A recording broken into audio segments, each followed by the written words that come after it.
teman-teman, kembali dengan saya lagi Felix dan izin mau lanjutin kisah Wu Yuhao dalam donghua terbaik sepanjang masa, apalagi kalau bukan Shaolin 2 Unravel Tang Sek. Meskipun dikatain bacot, jahat banget sih ya, tapi nggak apa-apa, saya akan recap pada bagian sebelumnya terlebih dahulu, karena udah seminggu yang lalu takutnya kalian lupa konteks. Jadi di episode sebelumnya, Putri Salju membantu Yuhao dalam kultivasi menyerap cincin roh ke-7 dan berhasil menguasai teknik avatar roh pelindung yang memberikannya skin yang super keren. Di sisi lain, Juicy bersama pasukannya semakin gencar dalam menambang mineral di ujung utara ekstrim. Selama setengah bulan, semuanya berjalan lancar. Bahkan mereka berhasil menemukan 12 titik yang mengandung banyak logam langka berkualitas tinggi. Namun Juicy tetap merasa cemas karena ketenangan ini tidaklah wajar. Dan benar saja, diam-diam ternyata Yuhao sudah mengumpulkan seluruh kekuatan di ujung utara ekstrim dan sekarang tibalah waktunya untuk penyerangan. Lokasi tambang mereka digempur habis-habisan oleh serangan gelombang monster yang sangat besar, dipimpin langsung oleh Wu Yuhao bersama dua monster ratusan ribu tahun, yakni Ahtai sang titan iblis salju dan Xiaobai sang raja beruang salju. Meskipun serangan dari senjata pemandu roh sangatlah kuat serta pertahanan tingkat 9 yang begitu solid, tetap saja tidak mampu bertahan dari gelombang monster.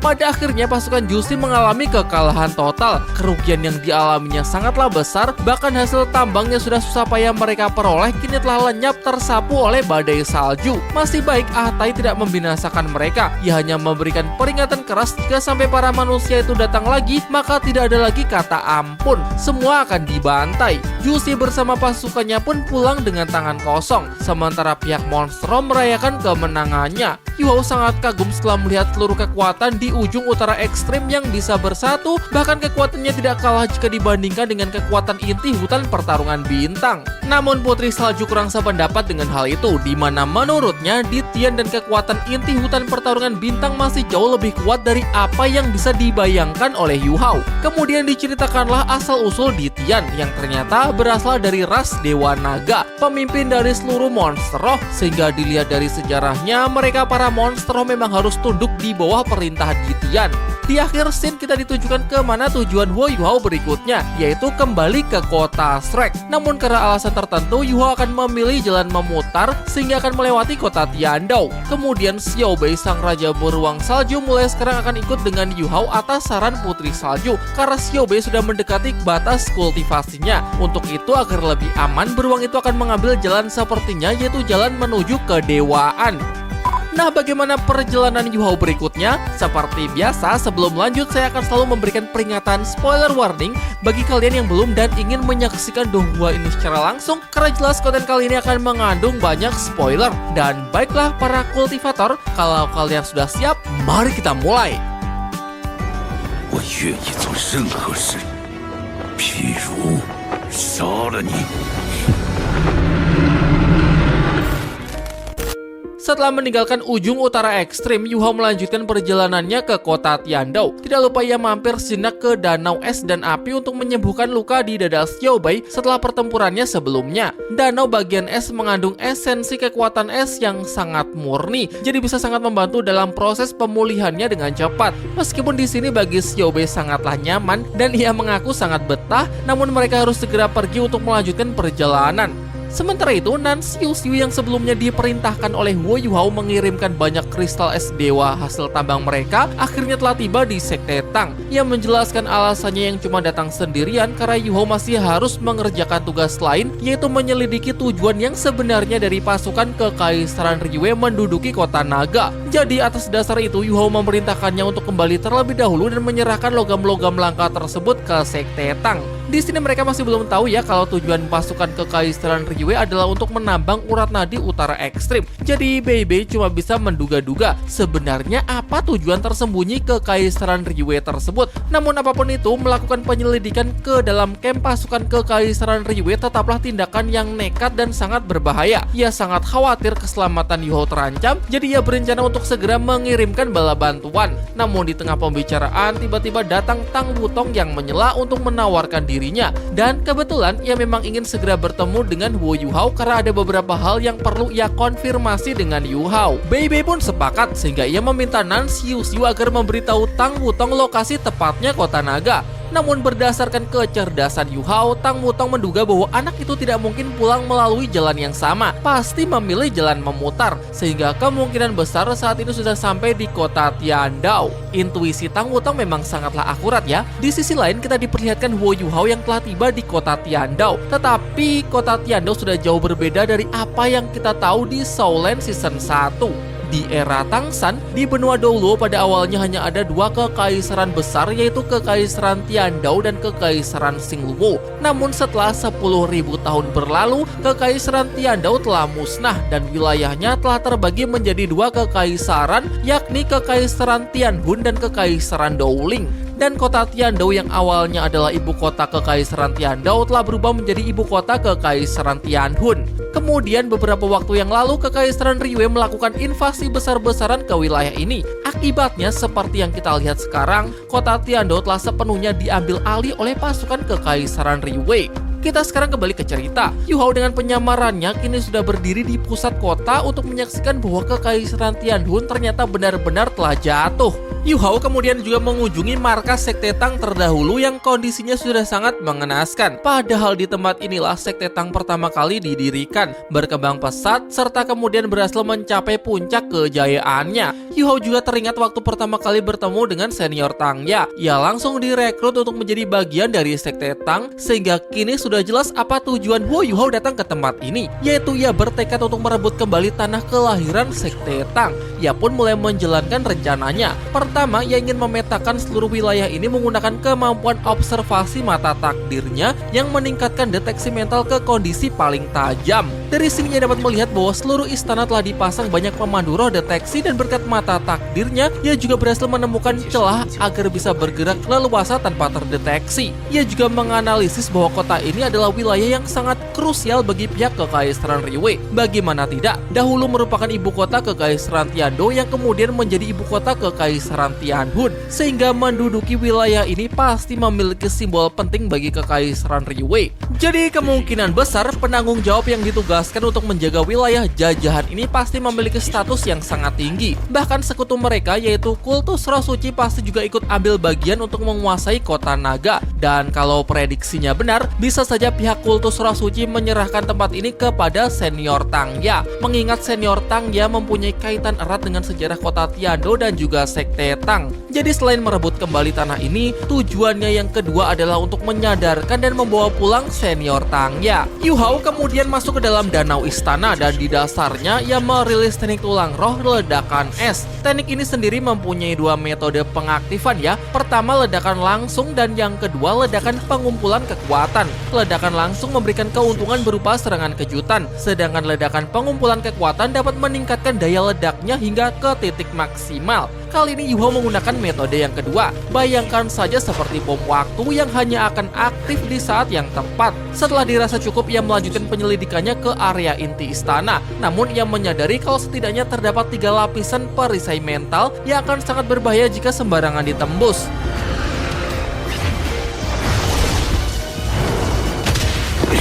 Di saat yang sama, dua master roh jahat muncul setelah mendeteksi ada seorang penyusup yang memasuki wilayahnya, yang berambut putih bernama Chu Yanwei, seorang Fengho Dolo, sementara yang satu tidak diketahui namanya ya, tapi yang jelas masih berada di level 70-an. Meski begitu, ia adalah master roh tipe mental, jadi tidak heran mereka bisa mendeteksi kehadiran Yu Hao secepat ini. Nampaknya Yu Hao memang sengaja memancing mereka, namun karena belum juga dikejar, Yu Hao kemudian kembali menarik perhatian mereka dengan lebih banyak mengeluarkan aura mental. Rencananya pun berhasil. Musuh terpancing sehingga keduanya segera mengejar Yu Hao. Yu Hao sadar meskipun levelnya belum terlalu tinggi, master tipe mental ini akan jauh lebih merepotkannya ketimbang yang Fengho Dolo. Jadi prioritasnya saat ini adalah menyingkirkannya terlebih dahulu.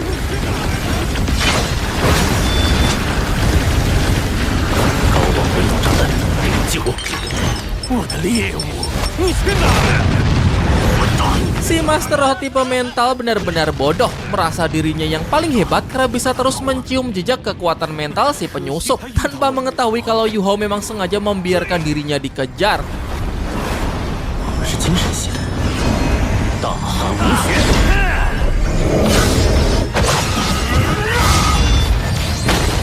Ia kemudian memancing mereka berdua menuju danau istana yang sebelumnya telah ia pasang peledak es. Ingin kabur pun sudah terlambat. Permukaan danau mengunci kakinya dan dalam sekejap Yu Hao mengaktifkan teknik ledakan es tersebut. Si Feng Hao Doulo berhasil melarikan diri meskipun harus kehilangan kedua kakinya, sementara rekannya berakhir tragis. Tubuhnya hancur tak bersisa setelah terkena efek serangan langsung ledakan es dari jarak yang sangat dekat. Bala bantuan musuh telah tiba. Ialah yang disebut sebagai Doulo Iblis Mimpi Buruk yang merupakan salah satu dari 8 tetua sekte kultus roh suci. Di samping itu ternyata dari pihak Kekaisaran Riwei menempatkan Jing Hongchen bersama kedua cucunya untuk menjaga kota ini. Melihat ledakan es sebesar ini, Jing Hongchen jadi teringat dengan kenangan buruk di masa lalu, tepatnya saat Aula Mingde-nya runtuh akibat ledakan kekuatan dari Kaisar Salju.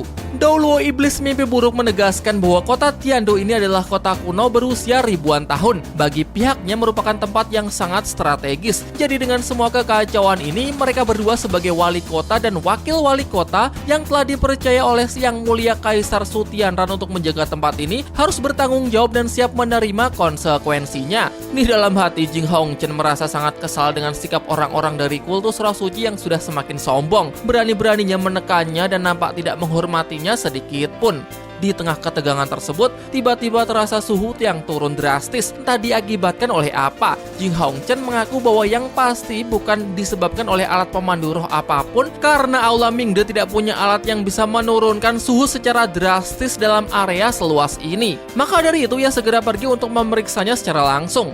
Memang benar-benar sebuah keanehan. Diperlihatkan Xiaobe yang sedang main-main dengan semua alat deteksi udara, membekukannya dan membuatnya rusak tidak berfungsi. Kultivasi monster ratusan ribu tahun ini setara dengan seorang Feng Hao Doulo level 96 hingga 97. Jadi jika sampai terjadi konfrontasi melawan Jing Hongchen, sepertinya meloloskan diri bukan jadi masalah. Tentu ini adalah bagian dari rencana Huo Yuhao. Ia sengaja memerintahkan Xiaobe melakukan ini sebagai taktik pengalih perhatian. Sebelumnya ia juga sudah melepaskan deteksi mental untuk memindai seluruh istana. Dan ia menemukan bahwa di dalamnya hanya ada 3 Feng Hao Doulo. Chu Yanwei, Jing Hongchen, dan Doulo Iblis Mimpi Buruk telah berhasil ia tarik keluar. Ia juga sudah menyingkirkan satu-satunya master roh tipe mental. Jadi dengan begini seharusnya ia bisa melanjutkan penyusupannya dengan aman. Fenomena suhu yang turun drastis secara tiba-tiba ini pun juga menarik banyak penjaga keluar, sehingga membuat Yu Hao semakin mudah dalam mengeksplorasi ke dalam istana. Namun sayangnya setelah memeriksa seluruh istana melalui penglihatan deteksi mental, ia tidak menemukan sosok senior Tang Ya. Jadi sepertinya ia perlu menangkap salah seorang musuh untuk mengorek informasi darinya.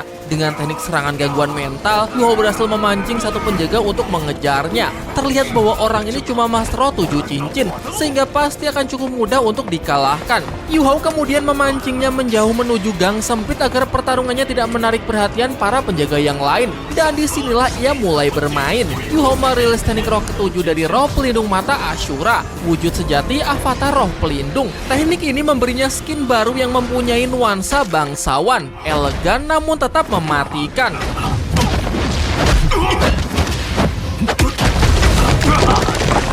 Menjebak musuh ke dalam ruang mental, menghajarnya dan secara penuh mendominasi pertempuran.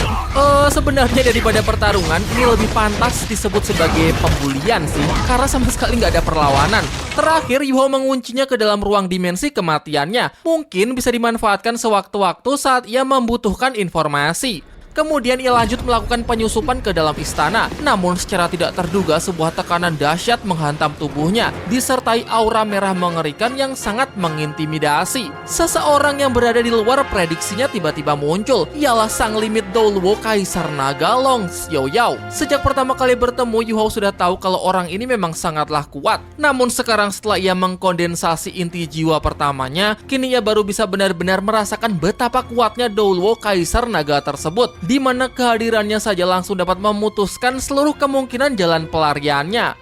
Long Xiaoyao mengaku bahwa Ye Sisui lah yang sudah memberitahunya mengenai keberadaan Yu Hao. Ia sendiri bahkan sempat sulit percaya bagaimana bisa dalam waktu yang begitu singkat, hanya selang beberapa tahun saja Yu Hao sudah berkembang sejauh ini. Masih teringat jelas ketika mereka melakukan pertaruhan, di mana kala itu kekuatan Yu Hao sudah sangat mengejutkannya. Dan kali ini Yu Hao benar-benar telah memberinya kejutan yang jauh lebih besar, menembus level 70-an dalam waktu yang sangat singkat. Bahkan kekuatannya sudah mendekati seorang Tang Fengho Dolo. Dengan ini Long Xiaoyou mengaku tambah yakin bahwa Mu En benar-benar menerima murid yang sangat hebat. Namun Yu Hao langsung menyela untuk memperingatkannya agar tidak menyebut nama gurunya lagi, karena jika tetua Mu En masih hidup, dirinya pasti sangat malu pernah punya hubungan dengan orang yang bersekutu dengan kelompok mas roh jahat sepertinya. Long Xiaoyou menjawab dengan nada seakan ia tidak ingin membahas hal itu. Ia mengatakan bahwa orang-orang generasi baru seperti Yu Hao tidak tahu apa-apa tentang urusan generasi lama. Yu Hao memang tidak tahu bagaimana persisnya, namun yang ia tahu hanya Long Xiaoyou yang berkhianat dan malah berpihak ke sisi orang-orang jahat. Pantas saja sekte kultus roh suci sangat sombong, karena di belakangnya ada seorang limit Dolo. Tanpanya mana mungkin kultus roh suci bisa seberani ini. Yu Hao menegaskan bahwa apapun alasannya, hal itu tetap tidak akan pernah ia benarkan, karena jika sampai kekaisaran Liyue berhasil memenuhi ambisinya untuk menguasai seluruh benua, pasti seluruh umat manusia akan menjadi budak bagi kultus roh suci. Yu Hao pun mempertanyakan, apakah hal itu yang memang diinginkan oleh Long Xiaoyou? Tanpa menjawab hal itu, Long Xiaoyou justru mengkritik pemikiran Yu Hao yang selalu menganggap bahwa semua mas roh jahat sudah pasti terlahir jahat. Menurut Long Xiaoyou, hal itu tidak sepenuhnya benar, karena hampir semua mas roh jahat adalah orang-orang yang bernasib malang. Entah sudah berapa banyak penderitaan yang mereka tanggung sebelumnya yang mengakibatkan kepribadian mereka berubah menjadi ekstrim. Yu Hao nampak tidak terima dengan pernyataan tersebut. Ambil contoh salah satu mas roh jahat, misal Douluo Dewi Kematian Ye Sisui. Dari apa yang ia lihat saat berada di pegunungan Mingdu, satu serangan dari Menara Dewa Kematian mampu membinasakan ribuan pasukan dan orang-orang tidak bersalah. Ia menjadi saksi bahwa Menara Dewa Kematian tidak cuma membunuh banyak orang, tapi juga memperangkap puluhan ribu jiwa. Benar-benar sangat kejam dan pantas disebut sebagai Raja Iblis dunia manusia. Setelah mendengar fakta tersebut, Long Xiaoyou tidak mampu berdebat lagi. Ia hanya mengatakan bahwa baginya sudah tidak ada jalan untuk kembali, dan demi Ye Sisui, ia rela melakukan apa saja, termasuk membunuh Wo Yu Hao. Nah oke, itulah ulasan plot cerita dari Soulland 2 episode 132. Ya menggantung sih ya seperti biasa. Kesabaran kita benar-benar diuji untuk menunggu sampai minggu depan. Dan sekarang saatnya kita bahas teori-teori menarik, lore yang belum kalian pahami atau detail kecil yang mungkin terlewatkan. Di scene awal, Tang Wutong mengajukan dirinya untuk menyusul Wo Yu Hao karena ada beberapa hal yang ingin ia konfirmasi dari MC kita tersebut. Kemungkinan ini terkait dengan penyatuan roh pelindung mereka sebelumnya. Pada pertemuan terakhir mereka, yaitu saat Yu Hao mengkondensasi inti jiwa pertamanya di Pavilion Dewa Laut, entah mengapa Tang Wutong terus merasa terpanggil hingga pada akhirnya roh pelindung mereka menjadi saling berinteraksi. Pertanyaannya, kok bisa? Kenapa saat dicoba pada awalnya selalu gagal? Jadi gini ya teman-teman, teknik penyatuan roh pelindung itu terkenal sangat sulit untuk dikuasai. Butuh kecocokan tingkat tinggi antar kedua roh pelindung baru bisa tercipta. Kita tahu memang kecocokan antara Yu Hao dan Wang Dong adalah 100%. Tapi itu kan Wang Dong, sementara Tang Wutong meskipun sebenarnya orangnya sama, roh pelindungnya sama, tetapi ingatan dan emosinya udah beda. Yu Hao mungkin lupa, yang dimaksud kecocokan roh pelindung itu juga termasuk kecocokan dari segi pikiran dan emosional. Kita lihat dari sejarahnya lah ya. Beberapa contoh, Dai Mubai dan Susu King roh pelindung mereka cocok dan kedekatan emosionalnya juga tinggi karena mereka adalah pasangan kekasih. Trio segitiga emas, persahabatan mereka selama bertahun-tahun. Hong Chen bersaudara, mereka adik kakak, jelas kedekatan emosionalnya juga tinggi. Si gadis kembar Lan, ya jelas lah ya, saudara kembar nggak perlu dipertanyakan lagi. Nah dari contoh-contoh tadi sudah jelas ya, teknik penyatuan roh pelindung bisa tercipta hanya jika roh pelindung mereka cocok dan mempunyai kedekatan secara emosional. Yu Hao dan Wang Dong sejak awal sudah bersahabat dekat, jadi jelas memenuhi syarat tersebut. Tapi ketika diganti sama Tang Wutong, roh pelindungnya sih tetap cocok, tapi tidak ada kedekatan emosionalnya. Karena Tang Wutong lupa ingatan, jadi ia belum punya kedekatan emosional dengan Wo Yu Hao. Anggapannya seperti baru kenal, alhasil percobaan pertama mereka langsung gagal. Tapi sekarang karena Tang Wutong sudah mulai ada rasa, jadi penyatuan roh pelindung mereka sangat memungkinkan untuk bisa kembali bersatu. Mungkin inilah yang ingin Tang Wutong konfirmasi dari Yu Hao ya. Kemudian yang menarik lagi, mari kita bahas soal sejarah kota Tiandou. Kota Tiandou sudah ada dan pertama kali diperkenalkan di Soulland 1 sebagai ibu kota dari kekaisaran terbesar di benua Douluo, yakni Kekaisaran Tiandou, bersaing dengan rivalnya yang sama-sama besar yakni Kekaisaran Xingluo. Berabad-abad dua kekaisaran ini menguasai benua Douluo, terus berperang sampai berdirinya Balai Roh Pelindung yang bertugas untuk menjaga keseimbangan benua dan menjadi penengah dari benturan dua kekuatan terbesar tersebut. Namun perdamaian tak bisa bertahan lama. Balai Roh Pelindung yang seharusnya menjadi penjaga keseimbangan justru menyimpang dari tugasnya dan justru mendeklarasikan dirinya sebagai kekaisaran ketiga, malah memulai perang dan berambisi untuk menguasai seluruh benua Douluo. Disinilah kekaisaran Tiando harus putar otak untuk menambah kekuatannya untuk menghadapi peperangan. Akhirnya beraliansi dengan kekaisaran Xingluo dan mengesampingkan perseteruan mereka di masa lalu. Kekaisaran Tiando juga mengakuisisi Akademi Shrek sebagai bagian dari kekuatannya, memberikan fasilitas serta dukungan penuh dari akademi kecil hingga menjadi akademi terbaik di seluruh benua. Di dalamnya jangan lupa ada Tangsan, potensi terbesar dari Akademi Shrek. Saat tahu kalau Tangsan berniat ingin membangun sebuah sekte baru, Kaisar memberikan support yang luar biasa, menyediakannya tempat dan segala fasilitas yang diperlukan. Disinilah sekte Tang berdiri dan berkembang pesat, menjadikan kota Tiando semakin kuat. Ini murni demi kepentingan politik dan stabilitas. Sampai pada akhirnya perang pun berakhir. Balai Roh Pelindung kalah dan aliansi kekaisaran Tiando Xingluo yang menjadi pemenangnya kembali berkuasa di benua Douluo dan bersama-sama menjaga perdamaian selama ribuan tahun. Hingga 4000 tahun kemudian, saat benua Douluo berbenturan dengan benua Liyue, perang kembali pecah. Benua Liyue melawan dua kekaisaran benua Douluo, Tiando dan Xingluo. Setelah lelah lama tenggelam dalam peperangan, kedua belah pihak sepakat untuk melakukan genjatan senjata dan menandatangani perjanjian damai. Setelah perang berakhir, kekaisaran Xingluo tetap bertahan. Namun sayang tidak demikian dengan kekaisaran Tiando. Kekaisaran Tiando mengalami konflik internal, perebutan tahta dan kekuasaan, memicu dimulainya perang saudara hingga membuat wilayahnya terpecah menjadi dua bagian, yakni Kekaisaran Douling dan Kekaisaran Tianhun. Tangsan naik ke alam dewa sehingga hilangnya sosok dewa yang berperan sebagai pemersatu perlahan menjadi bom waktu yang memecah kekuasaan tersebut.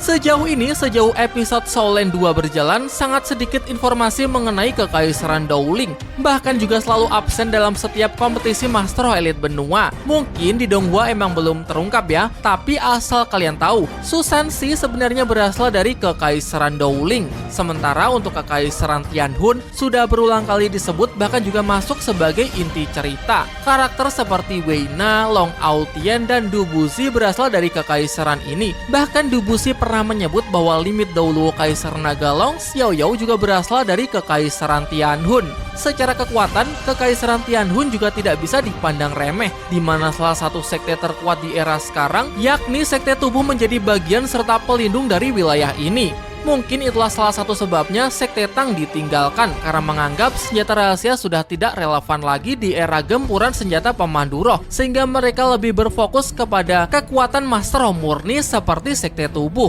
Tapi secara teknologi jelas ketinggalan zaman. Berbeda dari Kekaisaran Xingluo, meskipun tidak semaju dan semasif Kekaisaran Liyue, Kekaisaran Xingluo tetap mengadopsi berbagai teknologi yang lebih seimbang. Sebenarnya tidak heran sih bagaimana bisa Kekaisaran Tianhun ini mengalami kekalahan, serangan kejutan dari berbagai senjata pemandu roh, bahkan seorang Feng Hou Douluo pun bisa tewas seketika saat terkena serangan langsung oleh meriam pemandu roh tingkat 9. Kota Tiando dinilai sebagai lokasi yang sangat strategis. Dilihat dari letak geografisnya, di sini pihak Kekaisaran Liyue bisa dengan mudah memutus akses komunikasi antara Kekaisaran Douling dengan Kekaisaran Xingluo demi mencegah dua kekuatan tersebut bekerja sama. Bahkan besar kemungkinan pihak Kekaisaran Liyue akan kembali melakukan ekspansi dengan menjajah Kekaisaran Douling.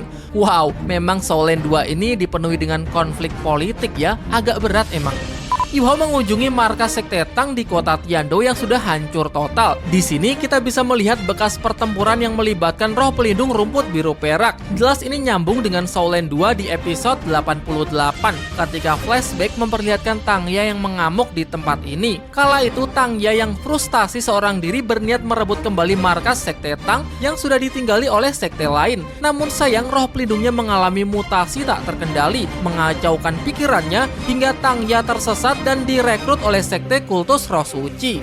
Jing Hongchen akhirnya muncul lagi setelah sekian lama, setelah berhasil mengambil alih kota Tiandou. Ia ditugaskan sebagai wali kota yang baru dan salah seorang tetua kultus roh suci sebagai wakilnya. Jing Hongchen juga membawa 2 cucunya, dan izin, mereka terlihat cuma pelongo-pelongo ya. Jadi penasaran gimana reaksi mereka ketika melihat Wo Yuhao sudah jauh berkembang meninggalkan mereka. Dengan catatan, kedua orang ini sebenarnya sama sekali tidak lemah ya. Emang Wo Yuhao aja yang anomali. Kemudian untuk kalian yang penasaran bagaimana nasib Dubushi dan Putri Weina, sayangnya masih belum diperlihatkan. Dan sayangnya lagi, selain Putri Weina, semua orang di Kekaisaran Tianhun telah gugur. Jika sesuai dengan apa yang ada di novel, Weina nanti akan diselamatkan oleh Wo Yuhao dan akan direkrut menjadi bagian dari sekte Tangnya.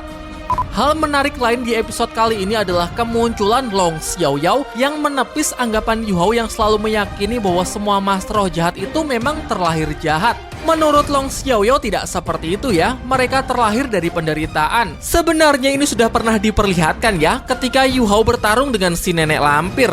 Di akhir hayatnya ia bisa terlepas dari belenggu kebencian. Secara fisik kembali ke wujud manusia normal, bahkan tersenyum seakan ada kelegaan untuk mengatakan bahwa akhirnya jiwanya telah terbebas. Ada sedikit flashback juga ketika ia masih anak-anak, mempunyai saudara, orang tua, hidupnya penuh dengan kebahagiaan sebagai keluarga yang nampak harmonis. Sebelum entah bagaimana jalan hidupnya menjadi tersesat. Contoh kasus lain adalah mantan murid akademi Kekaisaran Riwei yang bernama Nana. Kalau bukan karena pertolongan dari Wo Yuhao, gadis malang ini pasti sudah terjerumus ke jalan master roh jahat. Sejak kecil sering mendapatkan siksaan, kedua orang tuanya dibantai dan jiwanya dipenjara. Apalagi roh pelindungnya adalah bayangan hantu yang kental akan unsur kejahatan, dan sekte kultus roh suci memang ingin merekrutnya di masa depan. Untung saja Yuhao berhasil menyelamatkan lalu mengajaknya bergabung ke dalam sekte Tang. Ya begitulah, mungkin memang ada aja master roh yang memang memilih jalan master roh jahat ya karena emang dasarnya jahat, tapi tidak semuanya ya. Secara personal, Long Xiaoyao sebenarnya ingin mengatakan bahwa Ye Sisui itu pada awalnya tidaklah jahat. Penderitaannya lah yang telah mengubah gadis baik hati menjadi dewi kematian. Daripada penasaran, saya ceritakan langsung bagaimana kisah yang sebenarnya bersumber pada novel asli Doulo Dalu. Jadi ceritanya pada 200 tahun yang lalu, sebelum era Yuhao dimulai, lahirlah 3 master roh jenius yang menggemparkan dunia, yakni Mu En, Long Xiaoyao, dan Ye Sisui. Tidak ada yang baik dan yang jahat, ketiganya adalah generasi muda berbakat yang hanya ingin terus berkultivasi. Sampai ketiganya terlibat hubungan asmara yang rumit. Mu En dan Long Xiaoyao sama-sama jatuh hati kepada Ye Sisui, sementara Ye Sisui sebenarnya ingin memilih Mu En, namun karena rasa keadilan, ia membuat sayembara melalui pertarungan. Barang siapa yang menang maka akan ia nikahi. Mu En menang dalam pertempuran tersebut, sehingga dengan berat hati Long Xiaoyao mengakui kekalahannya dan harus rela mundur. Namun tepat di hari pernikahannya, Mu En tidak pernah datang. Pria itu menjadi sangat ragu. Ia adalah simbol cahaya di benua Doulo, pewaris naga cahaya suci, sementara Ye Sisui mempunyai roh pelindung yang merepresentasikan kejahatan, yakni pedang jiwa darah yang sering dikaitkan dengan jiwa dan kematian. Ada konflik batin antara cinta dan tanggung jawab. Mu En khawatir jika ia memilih bersatu dengan Ye Sisui, hal itu akan mencoreng nama baik Akademi Shrek dan membuatnya tidak bisa lagi menjadi pemimpin simbol kebenaran. Selain itu, ia juga takut bagaimana jika kelak sifat roh jahat Ye Sisui bangkit dan lepas kendali, dan ia tidak bisa menghentikannya karena rasa cinta. Inilah yang membuat Mu En ragu-ragu dan tidak kunjung memberikan kepastian kepada Ye Sisui, yang kemudian disalahpahami oleh Ye Sisui sebagai bentuk penolakan atau perasaan yang tidak tulus. Sementara dari sudut pandang Ye Sisui merasa bahwa Mu En lebih memilih citra sebagai pahlawan cahaya dan Akademi Shrek daripada dirinya. Ia merasa dihianati hanya karena roh pelindungnya dianggap sesuatu yang jahat. Pada akhirnya keduanya mengambil pilihannya masing-masing. Mu En mengambil jalan yang dianggapnya benar, sementara Ye Sisui semakin tersesat akibat luka di dalam hatinya. Ia menjelma menjadi sosok yang kejam sampai akhirnya mengambil jalan kegelapan menjadi master roh jahat, memimpin sekte paling terlarang di benua Doluo, yakni sekte kultus roh suci. Di sisi lain, Long Xiaoyou sebenarnya bukanlah orang jahat. Di dalam hati ada ketidaksepakatannya terhadap tindakan yang dilakukan oleh Ye Sisui. Namun karena ia menaruh cinta yang teramat besar terhadap Ye Sisui, ia pun mengambil sumpah bahwa kemanapun dia pergi, aku akan selalu mengikutinya. Bahkan jika memilih jalan kegelapan, maka aku akan menjadi bayangan di kegelapannya. Meskipun ada secerca penyesalan di dalam hatinya, namun seperti apa yang ia katakan kepada Yu Hao, tidak ada jalan lagi untuk kembali. Kesimpulannya, Mu En memilih tanggung jawabnya sebagai pemimpin Akademi Shrek dan simbol kebenaran, sedangkan Long Xiaoyou lebih memilih cinta dan penebusan di atas moralitas dan harga dirinya. Sementara Ye Sisui adalah definisi dari jiwa pembalas dendam dan penghancuran diri, memilih jalan kegelapan sebagai pelariannya. Ironisnya, di masa tua, Mu En sangat menyesali keputusannya tersebut. Ia menyadari bahwa seharusnya ia membimbing Ye Sisui agar tetap berada di jalan kebenaran daripada menjauhinya karena takut akan sifat jahat roh pelindungnya. Mu En merasa bahwa keraguannya lah yang justru mendorong Ye Sisui menjadi semakin tersesat. Nah, itu adalah cerita versi amannya ya. Kalau mau plek ketiplek ngikutin novel, ceritanya memang bisa dibilang agak absurd. Di mana saat pernikahannya gagal, Ye Sisui mengalami stres berat. Kesempatan ini kemudian dimanfaatkan oleh ketua sekte kultus roh suci era itu. Pada suatu malam, Ye Sisui entah dibius atau dijebak ke dalam ilusi, ditempatkan di suatu ruangan bersama Long Xiaoyou. Dan keduanya sama-sama dibuat tidak sadarkan diri, sehingga terjadilah, kalian paham lah ya. Setelah malam itu, Ye Sisui semakin stres. Ia merasa dirinya sudah tidak punya muka lagi untuk bertemu dengan Mu En. Sementara Long Xiaoyou juga sangat menyesali kejadian malam itu, sehingga ia mengambil sumpah untuk bertanggung jawab mengikuti Ye Sisui kemanapun wanita itu pergi. Gitu ya, agak absurd kan? Dan sepertinya versi ini tidak akan secara langsung diadaptasikan ke Donghuanya. Jadi pasti akan memakai plot cerita yang lebih aman, tetapi tanpa mengubah inti cerita.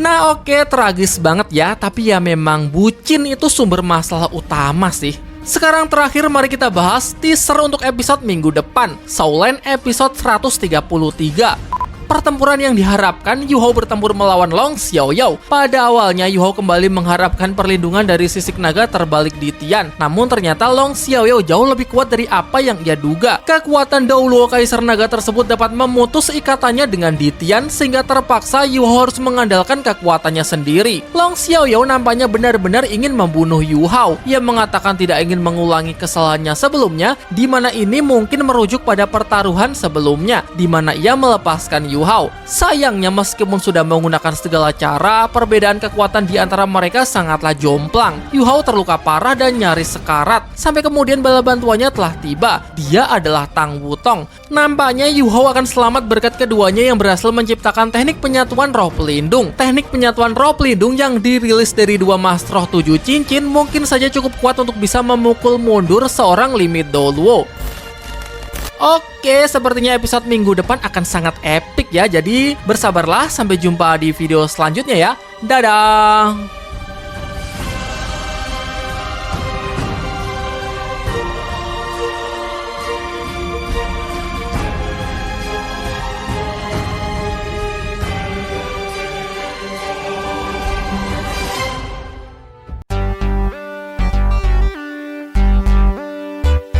Kultivator, kembali dengan saya lagi Felix, dan mohon maaf aku belum bisa menghadiri undangan dari para ketua sekte ya, karena kebetulan bentrok dengan jadwal tahlilan di rumah Pak RT. Langsung aja sesuai judul dan thumbnail, di kesempatan kali ini saya akan melanjutkan judul Donghua terbaik yang tak lekang dimakan oleh waktu, apalagi kalau bukan Shaolan season kedua Unrivaled Tang Sek. Sebelum mulai, izin recap episode sebelumnya ya. Setelah meninggalkan wilayah ujung utara ekstrim, Wu Yuhao mampir ke kota Tiandou, lokasi yang sekarang menjadi ibu kota Kekaisaran Tianhun. Namun belum lama ini Kekaisaran Riwei telah menginvasi dan menguasai kota ini, menugaskan Jing Hongchen dan seorang tetua sekte kultus roh suci untuk menjaganya. Adapun tujuan Yu Hao datang ke sini adalah untuk merebut kembali kota Tiandou yang merupakan tempat kelahiran sekte Tang terdahulu. Selain itu, ia juga ingin menyelamatkan senior Tang Ya yang telah lama terjerumus terjerumus ke jalan Master Roh jahat dan justru bergabung ke dalam sekte kultus Roh Suci. Setelah berkonfrontasi melawan beberapa penjaga dan berhasil menyelinap masuk ke wilayah istana, sayangnya ia tidak menemukan keberadaan dari senior Tangya, malah bertemu dengan salah satu Master Roh terkuat di benua Douluo, sang limit Douluo Kaisar Naga Long Xiaoyao. Sempat terjadi perdebatan singkat di mana Yu Hao sangat menyayangkan pengkhianatan yang dilakukan oleh limit Douluo tersebut. Bukannya berpihak kepada Douluo benua asli, Long Xiaoyao bersama Ye Sisui malah berpihak ke sisi kekaisaran Riwei dan berkomplot dengan para Master Roh jahat. Namun Long Xiaoyao justru memberikan pembelaannya dengan mengatakan bahwa tidak semua Master Roh jahat itu terlahir jahat. Kebanyakan dari mereka terlahir dari kesedihan dan penderitaan. Perdebatan yang tidak berujung membuat situasi menjadi semakin memanas. Apakah akan terjadi pertarungan antara Huo Yuhao melawan Long Xiaoyao? Seperti biasa, sebelum mulai saya akan selalu memberikan peringatan spoiler warning bagi kalian yang belum dan ingin menyaksikan donghuanya secara langsung, karena jelas konten kali ini akan mengandung full spoiler. Dan jangan lupa tonton sampai habis ya, karena di akhir video akan ada pembahasan hal menarik, detail kecil yang terlewatkan atau lore yang belum kalian pahami. Dan baiklah para kultivator, kalau kalian sudah siap, mari kita mulai. 差一点。 Scene episode 133 dibuka dengan flashback yang memperlihatkan kondisi Douluo Dewi Kematian Ye Sisui setelah pertempurannya melawan Huo Yuhao yang dirasuki oleh Ditian di pegunungan Mingdu. Ia kemudian kembali ke markas sekte kultus Roh Suci dengan kondisi luka yang cukup parah. Inilah yang menjadi alasannya enggan untuk melanjutkan pertempuran, karena jika sampai memaksakan diri maka ia pasti akan mati. Long Xiaoyao yang merasa khawatir menemuinya untuk memastikan keadaannya. Namun karena masih terbawa emosi, Ye Sisui nampak marah dan tidak mau menanggapinya. Ia lalu memanggil beberapa murid sekte untuk membawakannya korban persembahan. Dan tak butuh waktu lama, diperlihatkan sejumlah orang yang terikat yang sudah siap menjadi tumbal untuk membantu proses pemulihan sang Dewi Kematian tersebut dengan menyerap jiwa dan seluruh energi kehidupan mereka sampai kering. Namun ternyata itu saja masih belum cukup membuatnya puas. Dengan penuh emosi, Ye Sisui lanjut untuk menyerap jiwa dari para anak buahnya sendiri. Sesuai dengan julukannya, memang benar-benar sosok Dewi Kematian yang sangat kejam. Long Xiaoyao kemudian bertanya, siapakah orang yang berani membuatnya terluka sampai seperti ini? Di seluruh benua seharusnya sudah tidak ada lagi limit Douluo lain selain mereka berdua. Dengan nada ketus, Ye Sisui menjawab bahwa tentu saja orang itu adalah murid kesayangan sahabat baik Long Xiaoyao. Yah, murid mendiang tetua Muen, Huo Yuhao. Menurut Long Xiaoyao, anak itu memang mempunyai bakat yang luar biasa. Namun seharusnya sekarang Yuhao paling tinggi hanya berada di level 70-an. Jadi bagaimana bisa anak tersebut melukai seorang limit Douluo sepertinya? Kalau hanya mengandalkan kekuatannya sendiri sih jelas Huo Yuhao tidak akan mampu menyentuhnya. Tetapi Ye Sisui menjelaskan bahwa anak itu mendapatkan bantuan dari sang monster penguasa hutan pertarungan bintang, Ditian. Scene kemudian memperlihatkan flashback ketika Ye Sisui berkonfrontasi melawan Ditian di pegunungan Mingdu. Kala itu meskipun sudah menggunakan senjata pemandu roh tingkat 10 menara Dewa Kematian, ia tetap belum mampu menandingi sang dewa binatang Ditian saat merasuki tubuh Huo Yuhao. Pada akhirnya ia terpaksa mundur dan menerima luka kekalahan yang sangat menyakitkan. Setelah mendengar cerita tersebut, Long Xiaoyao nampak terkejut. Siapa sangka Huo Yuhao ternyata telah mempunyai keterikatan dengan Ditian. Ye Sisui menegaskan bahwa jika secepatnya mereka tidak menyingkirkan anak itu, maka suatu saat nanti pasti akan menjadi ancaman besar bagi kultus roh sucinya. Namun nampak bahwa Long Xiaoyao ini sebenarnya kurang sejalan terhadap pemikiran kekasihnya tersebut. Ia menyebut bahwa menurutnya Ye Sisui hanya sedang menyiksa dirinya sendiri. Saat ini Muen telah tiada. Jadi mengapa Ye Sisui masih tetap saja menyimpan dendam dan malah ingin menyulitkan seorang generasi muda? Bukannya mempertimbangkan, Ye Sisui malah membentaknya dengan keras dan mengatakan bahwa ialah yang berkuasa, sehingga sudah menjadi sebuah kewajiban bagi Long Xiaoyao untuk menuruti semua keinginannya tanpa membantah. Pelan-pelan Ye Sisui kemudian mulai menurunkan nada bicaranya. Ia lalu berkata bahwa di dunia ini ia hanya mempunyai Long Xiaoyao seorang. Ia berjanji kepadanya bahwa setelah menyelesaikan keinginan terakhir dari kakek Zhongli, mereka berdua akan pergi meninggalkan sekte kultus roh suci dan tidak akan pernah ikut campur lagi dalam kekacauan dunia ini. Setelah percakapan yang penuh drama tersebut, masuklah wakil ketua sekte kultus roh suci yang bernama Feng Ling untuk melaporkan bahwa Ma Xiao Tao, sang gadis Api Phoenix baru saja menembus tingkat Fengkou Douluo level 90. Ye Zhisui nampak senang mendengarnya. Ia lalu mengatakan bahwa ia sendirilah yang akan mencarikan cincin roh ke-9. Sekalian ia juga ingin melihat secara langsung sudah sejauh mana perkembangan api jahat Phoenix milik gadis Api Phoenix tersebut. Di sisi lain, meskipun sempat menentang keinginan Ye Zhisui, ternyata rasa cinta dan kepeduliannya terhadap wanita itu jauh lebih besar dibandingkan harga dirinya sendiri. Ia pun menuruti permintaannya untuk mengakhiri riwayat Wo Yuhao. Scene kembali ke masa sekarang, di mana ia tengah berada di hadapan anak tersebut, dan ternyata Yuhao juga menyadari adanya beban hati yang sedang dirasakan oleh Long Xiaoyao. Tentu saja karena kekuatan mental dan mata takdir membuatnya menjadi sangat sensitif terhadap emosi orang di sekitarnya. Keraguan dan semangat bertarung yang cuma setengah-setengah ini mungkin bisa Yuhao manfaatkan untuk melarikan diri. Lagi pula ia masih mempunyai sisik terbalik pemberian Ditian yang bisa sangat berguna di situasi genting. Namun sayang sekali Long Xiaoyao ternyata sudah dapat mengantisipasi hal tersebut. Jelas saja ia sudah memperoleh semua informasi tentang kemampuan Yuhao dari Ye Zhisui, termasuk cara kerja dari sisik terbalik Ditian. Ia tahu kalau Yuhao pasti akan mengandalkan benda tersebut untuk melindungi diri. Jadi sebelum itu ia memutus koneksinya dengan Ditian. Ia menjelaskan bahwa wujud asli Ditian adalah Raja Naga Hitam bermata emas, sedangkan roh pelindung Long Xiaoyao adalah naga suci kegelapan. Secara garis keturunan, keduanya masih dalam satu ras yang sama, sehingga tentu ia sangat memahami bagaimana cara sisik terbalik tersebut bekerja, termasuk trik khusus untuk bisa memutus koneksinya. Long Xiaoyao jelas terlihat bahwa kali ini ia sangat berhati-hati, begitu teliti dan tidak mau ambil resiko. Selain itu, ia juga sudah menyadari bahwa Wo Yuhao tidak datang sendirian. Dari balik bangunan sudah ada Tang Wutong yang sudah sejak tadi mengamati mereka. Yuhao sendiri terlalu fokus kepada Long Xiaoyao hingga sama sekali tidak menyadari kedatangan Tang Wutong, yang tetap bersembunyi sambil menunggu kesempatan yang tepat untuk menyerang Douluo Kaisar Naga tersebut. Namun sayang, kesempatan yang ditunggu tidak pernah datang karena kewaspadaan dari seorang limit Douluo memang tanpa celah.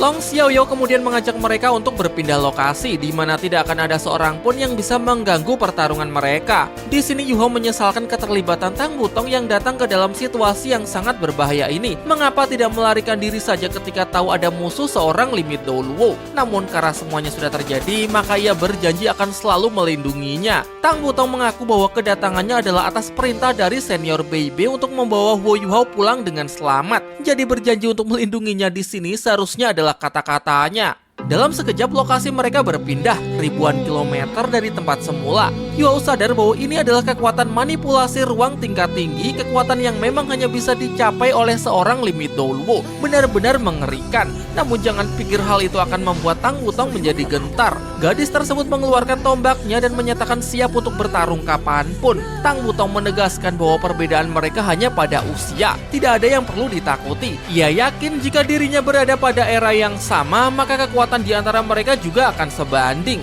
Tanpa menyangkal pendapat tersebut, Long Xiaoyao membenarkan bahwa seandainya mereka hidup di era yang sama, maka mungkin dirinya tidak akan sanggup mengalahkan mereka berdua sekaligus. Ia juga mengakui bahwa dua anak di hadapannya memanglah sang jenius di era ini. Namun bagaimanapun juga Long Xiaoyao juga merupakan sang jenius di eranya sendiri. Perbedaan era mereka kurang lebih 200 tahun. Jika dipikir-pikir lagi, seolah-olah ia rasa seperti baru kemarin. Dan sekarang tanpa buang-buang waktu lagi, ia ingin segera memulai pertarungan 2 lawan 1. Ia ingin menyaksikannya sendiri mereka para jenius di era ini bisa bertahan berapa lama atau seberapa kuat bisa menekannya. Hanya bisa bertarung sekuat tenaga, karena ia pastikan sudah tidak ada jalan lagi bagi mereka berdua untuk bisa melarikan diri. Mastro sejati gugur di medan perang adalah satu-satunya kematian yang terhormat. Long Xiaoyao 2025. Di sisi lain, Yuhao menyadari bahwa Long Xiaoyao nampaknya tidak akan benar-benar serius, karena jika hanya ingin membunuh mereka, maka seharusnya limit Douluo ini bisa melakukannya di kota Tiandao tanpa perlu repot-repot berpindah tempat. Sehingga berdasarkan hal itu, ia rasa masih ada peluang bagi mereka untuk bisa selamat dari situasi ini. Sebelum pertarungan dimulai, Yuhao mengumpulkan seluruh kekuatannya. Ia yakin seorang senior tidak akan menyerangnya terlebih dahulu. Jadi di awal ia bisa cukup tenang. Baru setelah itu ia merilis teknik roh ke-7 dari roh pelindung mata Ashura, wujud sejati avatar roh pelindung. Long Xiaoyao nampak terkejut melihat konfigurasi dari cincin roh Wu Yuhao yang tidak biasa. Salfok dengan cincin roh ke-6 yang berwarna rose gold. Jenis cincin roh yang sama sekali belum pernah ia lihat seumur hidup. Selain itu, cincin roh tersebut juga memberikan perasaan yang dikelilingi oleh keberuntungan. Ia juga dapat merasakan bahwa kekuatan mental Wu Yuhao sudah mencapai level Fenggo Dolo. Bahkan bisa dibilang jauh lebih solid dibandingkan Fenggo Dolo biasa. Pertempuran dibuka dengan gempuran pukulan Wu Yuhao yang sayangnya masih belum mampu sedikitpun menembus pertahanan seorang limit Doluo. Giliran Tang Wutong, sementara ia merilis pedang Jilai Kesi, mengumpulkan seluruh kekuatannya dalam satu tebasan yang mampu merobek ruang.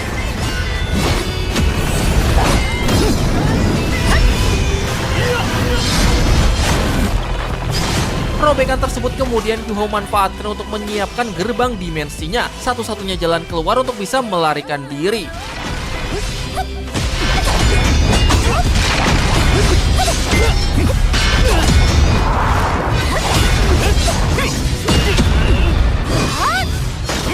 Bersama Yuhao, Tang Wutong menyerang Long Xiaoyao dari segala sisi. Ia merilis teknik roh ke-6 serangan tombak Dewa Naga Emas. Sementara Wu Yuhao merilis teknik Mata Asyura, takdir penghakiman. Teknik serangan unik tanpa melibatkan fluktuasi kekuatan roh maupun kekuatan mental. Namun sayangnya serangan gabungan tersebut masih tidak berarti apa-apa. Long Xiaoyao kembali muncul tanpa bekas luka sedikit pun. Karena inilah kekuatan sejati dari seorang limit Doluo, yakni pertahanan absolut. Sekarang giliran Long Xiaoyao. Ia merilis teknik serangan bayangan naga menggantung langit. Kemampuan yang dapat memunculkan 5 naga yang dapat dikendalikan dari jarak jauh untuk langsung menyerbu targetnya.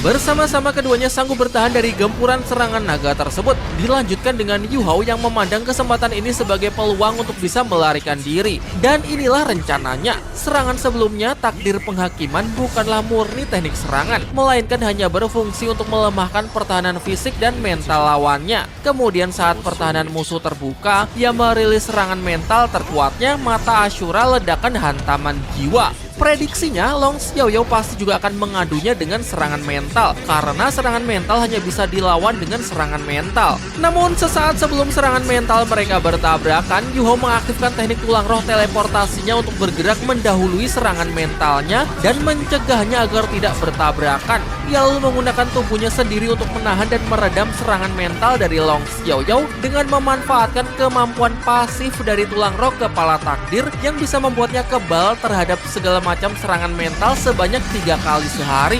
Barulah setelah serangan mental dari Long Xiaoyao lenyap, serangan mental Yuhao bisa dengan mulus mengenai Long Xiaoyao yang sudah minim pertahanan. Sekalipun itu adalah seorang limit Doluo, menerima serangan mental sekuat ini secara langsung pasti juga akan mampu menguncinya selama beberapa saat.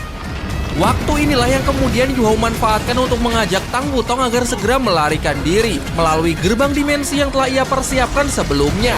MC kita yang satu ini auranya emang beda sih. Limit Doluo aja bisa dipermainkan.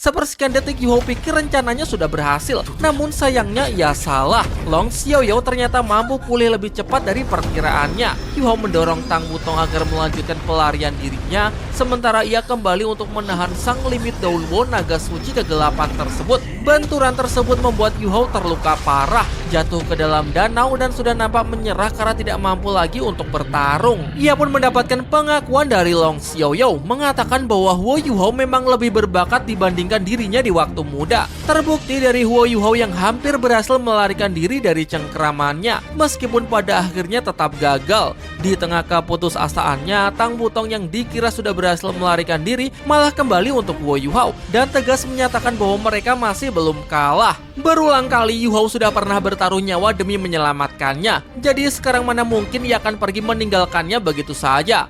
Pertarungan ronde kedua akan segera dimulai. Untuk itu, Tang Wutong meminta agar Yu Hao beristirahat terlebih dahulu, sementara sekarang gilirannya untuk maju menghadapi Long Xiaoyao. Ia mengaku sudah punya rencananya tersendiri untuk bisa menahan Lee Min Doulo tersebut selama beberapa saat. Jadi ia meminta Yu Hao agar memanfaatkan waktu yang ada untuk segera memulihkan diri. Di dasar danau, Long Xiaoyao kembali muncul dan dengan kekuatannya ia bisa menguapkan seluruh air danau dalam sekejap. Siap Baiwan melawan gadis kecil tersebut.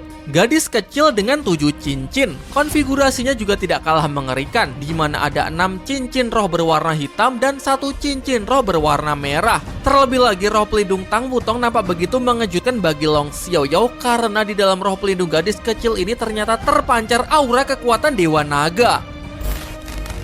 Nah oke, pertempuran memang masih belum kelar, namun sayangnya episode minggu ini cukup sampai di sini dulu ya. Sabar seminggu lagi untuk mengetahui gimana sih akhir dari pertarungan jenius beda generasi ini. Dan sekarang saatnya kita bahas teori-teori menarik, lore yang kalian belum pahami atau detail kecil yang mungkin terlewatkan. Yah, akhirnya di episode kali ini benar-benar disepil ya hubungan asmara antara Ye Sisui dengan Long Xiaoyao. Dan ini adalah pertama kalinya kedua karakter ini berada dalam satu frame. Dari percakapannya di sini terungkap bahwa sebenarnya mereka tidak sepenuhnya jahat, atau setidaknya mereka tidak ingin selamanya berada di dalam sekte kultus roh suci. Mereka berencana hidup damai tanpa mencampuri urusan dunia lagi setelah tugas mereka di sekte kultus roh suci selesai. Tidak dijelaskan secara spesifik ya sebenarnya apa tugas yang dimaksud. Di sini Ye Sisui hanya menyebut bahwa mereka harus menyelesaikan keinginan dari kakek Zhongli. Mungkin ini semacam membalas hutang budi. Kakek Zhongli sendiri adalah pemimpin sekte kultus roh suci terdahulu, ayah dari Zonglingwu yang penampilannya sudah kita lihat di sepanjang turnamen Master Roh Elite benua di Kekaisaran Riwei. Secara kekuatan, Zhongli ini memang tidak sekuat Lee Min Doulo, tetapi kemampuannya yang paling mengerikan adalah manipulatif. Ialah yang telah menjerumuskan Ye Sisui ke dalam lingkaran Master Roh jahat. Tapi entah bagaimana, Ye Sisui malah mengabdikan hidupnya untuk menyelesaikan keinginan dari Zhongli. Jujur tidak ada banyak informasi dari karakter yang satu ini, tapi di beberapa sumber menyebut bahwa jauh setelah kandasnya hubungan asmara, Tetua Muen pernah menangkap dan memenjarakan Ye Sisui di pavilion Dewa Laut karena wanita itu telah menjadi master roh jahat yang sangat meresahkan, di mana Zhongli kemudian datang untuk menyelamatkannya. Nah, mungkin dari sinilah Ye Sisui merasa punya hutang budi terhadapnya. Tapi entah versi ini akan diadaptasi ke Donghuanya atau tidak, atau bisa saja justru ceritanya akan benar-benar dirombak. Pada scene ini kita juga diperlihatkan sisi rapuh dari seorang Lee Min Doulo Kaisar Naga tanpa topeng, seakan ingin menunjukkan ekspresi dari sisi kemanusiaannya. Ia tidak sepenuhnya jahat, justru perannya di sini lebih seperti rem untuk Ye Sisui yang mengkritik tindakan Ye Sisui yang sudah semakin liar. Sebelumnya ia pikir kejahatan wanita ini hanya bentuk pelampiasan dendamnya terhadap Muen, dan sekarang Muen sudah mati, tapi ternyata kebenciannya tidak kunjung padam dan malah berlanjut kepada Wo Yu Hao, murid kesayangan Muen. Lanjut, akhirnya kita diberikan kabar terbaru mengenai Ma Xiao Tao. Jujur, hayo siapa yang kangen? Setelah di episode 104 kita diperlihatkan Wo Yu Hao yang berhasil sepenuhnya menyadarkan Ma Xiao Tao dari pengaruh kekuatan Master Roh jahat. Gadis Phoenix tersebut masih belum ingin kembali ke Akademi Shrek. Nampaknya ia ingin memata-matai kultus roh suci dari dalam, tetap berpura-pura belum sadar sehingga hal itu akan semakin mempermudahnya untuk mengumpulkan banyak informasi. Update terbaru, Feng Ling mengabarkan bahwa Ma Xiao Tao kini telah berhasil menerobos tingkat Fenggo Dolo, Master Roh level 90. Perkembangannya terbilang sangat cepat untuk usianya. Sebagai perbandingan, Dai Yuheng yang seangkatan dengannya masih berada di level 80-an. Pertanyaannya, terus dia baliknya kapan dong? Ya saat seluruh informasi yang dibutuhkannya kekumpul, karena sekte kultus roh suci adalah sekte paling berbahaya sekaligus paling misterius di benua. Tidak ada informasi apapun mengenai sekte kultus roh suci. Jadi jika Ma Xiao Tao bisa sedekat ini dengan sekte tersebut, maka tentu harus dimanfaatkan semaksimal mungkin. Informasi apa sih bang? Ya banyak, contohnya seberapa kuat sekte ini, berapa banyak Fengho Dolo di dalamnya, bagaimana struktur di dalamnya, apa yang menjadi kelemahan kebutuhannya, penyebarannya sudah di mana aja, tujuan sebenarnya apa yang lagi diincar, dan lain-lain. Selain itu, Mas Youtao juga bisa bantu tipis-tipis saat pertempuran sedang berlangsung dengan cara mengintervensi dari dalam segala keputusan Sekte Kultus Roh Suci yang mengancam Akademi Shrek. Contohnya kayak berusaha menahan Sekte Kultus Roh Suci yang mau menangkap Wo Yuhao di Kekaisaran Riwei. Ia bisa berperan sebagai agen ganda. Contoh lain, misal Sekte Kultus Roh Suci sedang rapat untuk nyusun rencana buat nyerang Akademi Shrek. Nah, si Mas Youtao ini bisa mengintervensi untuk menunda rencana tersebut. Kemudian bisa membocorkan informasi tersebut ke Akademi Shrek sehingga Akademi Shrek bisa lebih mempersiapkan diri.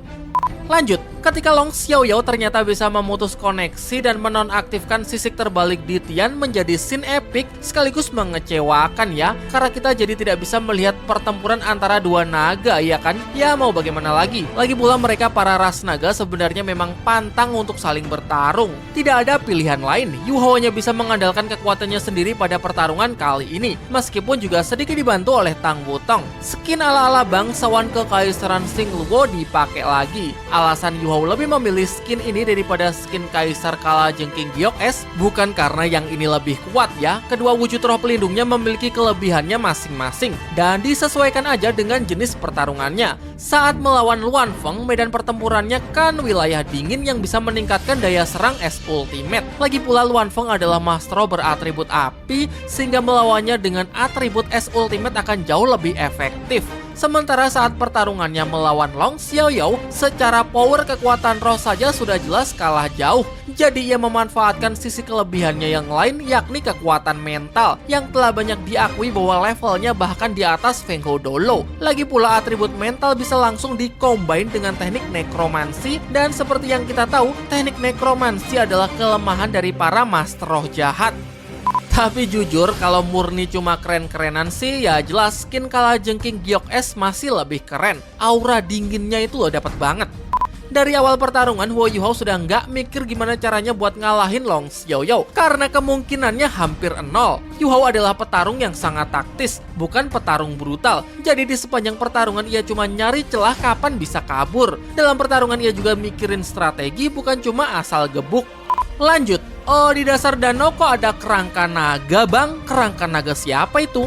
Bisa jadi tempat ini dulu pernah jadi medan pertempuran kuno ya. Perang paling epik dalam sejarah ketika para dewa memusnahkan ras naga. Pasti bukan tanpa alasan Long Xiaoyao memilih tempat ini sebagai lokasi pertempurannya melawan Yu Hao, karena disinilah tragedi ras naganya dibantai. Kerangka naga ini juga sekaligus melambangkan sisi bagian dalam dari seseorang, menunjukkan bahwa ada kerapuhan di balik kekuatan yang maha dahsyat. Sangat sesuai dengan sosok Long Xiaoyao. Meskipun mempunyai kekuatan yang luar biasa, ia ternyata rapuh dari dalam. Ia bergerak bukan karena kehendaknya sendiri, melainkan demi menuruti keinginan dari orang lain, bahkan sekalipun hal itu bertentangan dengan nilai moralnya. Terakhir yang juga membuat Long Xiaoyao terkejut adalah penampilan roh pelindung Tang Wutong yang mengandung aura Dewa Naga. Sebagai catatan, Tang Wutong bukanlah keturunan dari ras naga. Naga cahaya kupu-kupu dewa, roh pelindungnya tersebut adalah hasil evolusi Dewi Cahaya Kupu-Kupu yang dipengaruhi dan tercipta dari energi cahaya alam dewa. Seolah alam menciptakan versi naganya sendiri, versi yang lebih aman dari ras naga asli yang identik dengan kehancuran. Mengambil bentuk naga sebagai simbol kekuatan tertinggi, sayap kupu-kupu melambangkan kelembutan, dan cahaya yang melambangkan otoritas naga. Jadi bisa dikatakan bahwa roh pelindung Tang Wutong adalah naga yang telah dimurnikan, bukan naga yang identik dengan kehancuran. Kalau Yu Hao bisa menjembatani hubungan antara bangsa manusia dengan bangsa monster roh, maka kekuatan Tang Wutong ini bisa menjembatani hubungan antara ras naga dengan para dewa.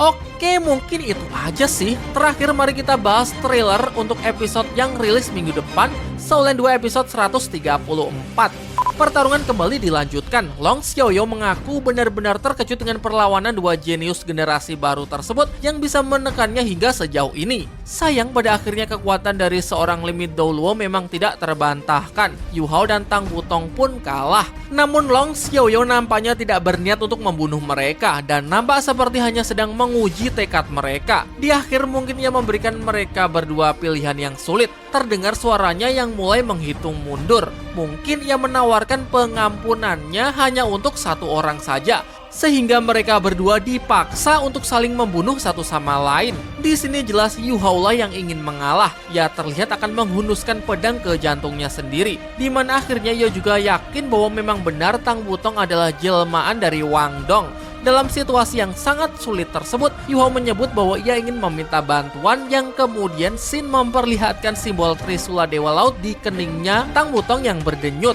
Mungkinkah sosok yang dimintai bantuan adalah sang Raja Dewa Tangsan? Tapi mengingat ada hukum alam dewa yang melarang setiap dewa ikut campur dalam urusan dunia manusia, mungkin Tangsan punya cara lain untuk menyalurkan bantuannya. Seperti yang ia lakukan saat menurunkan Yilai Kesi untuk membantu Yu Hao dalam menghadapi Dewi Cinta sebelumnya. Dan saya harap semoga saja Tang Wutong juga segera mendapatkan kembali ingatannya ya. Karena jujur saja saya udah enak banget melihat interaksinya dengan Yu Hao yang ala-ala FTV banget. Nah oke, mungkin cukup sampai di sini dulu ya para kultivator. Terima kasih sudah menonton sampai akhir dan sampai jumpa di kesempatan berikutnya. Dadah.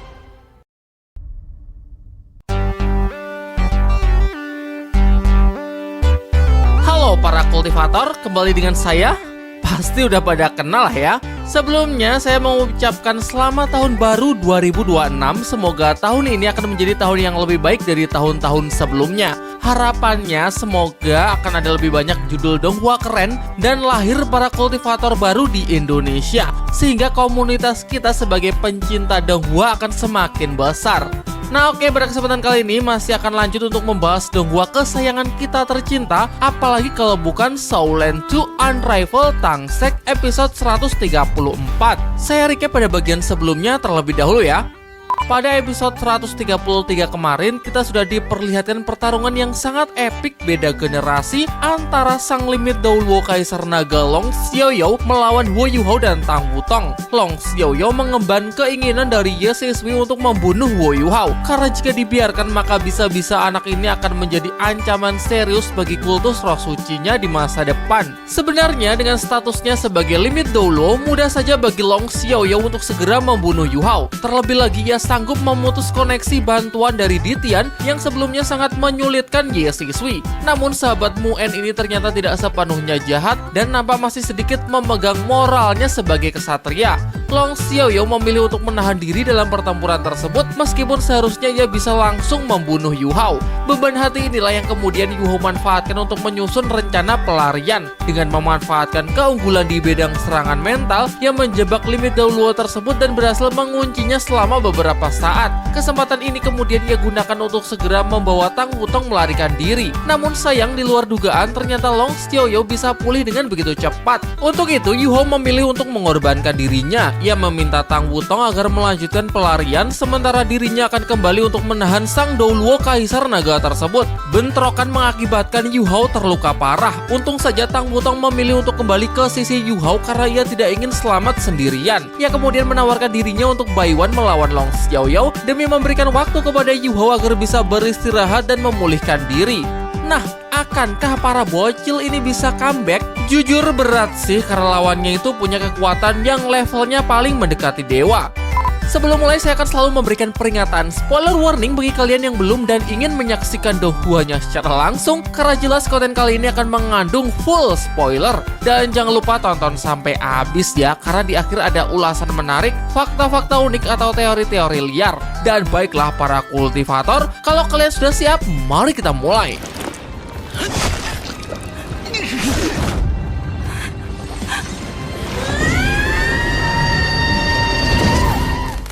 Tang Wutong maju untuk menghadapi Long Xiaoyou seorang diri. Mungkin memang tidak akan bisa mengalahkannya. Namun dengan menyita sedikit waktunya saja itu sudah cukup agar Huo Yuhao bisa beristirahat dan memulihkan diri.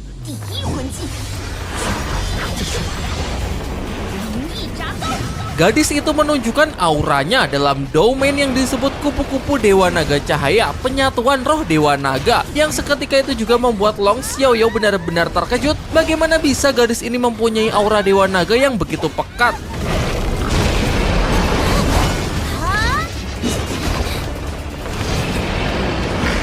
Pertempuran baru saja dimulai, namun sudah nampak jelas terlihat perbedaan kekuatan di antara mereka. Beberapa kali tangannya gemetar setelah berbenturan dengan sang Douluo Kaisar Naga.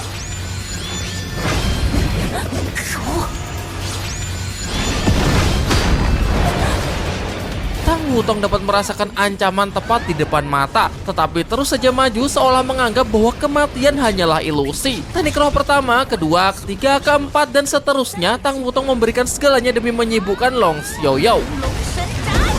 Di sisi lain, Yu Hao dapat merasakan bahwa roh pelindung milik Tang Wutong sepertinya memiliki keunggulan terhadap roh pelindung naga suci kegelapan milik Long Xiaoyao. Mungkin saja hal ini disebabkan oleh atribut cahaya yang secara alami memang mampu menekan atribut kegelapan. Sayangnya meski begitu, keunggulan tersebut tetap saja tidak akan bisa menutupi perbedaan level di antara keduanya yang memang terpaut sangat jauh. Tang Wutong tidak akan bisa bertahan lama, sehingga secepat mungkin Yu Hao harus segera memulihkan dirinya agar bisa kembali bertarung.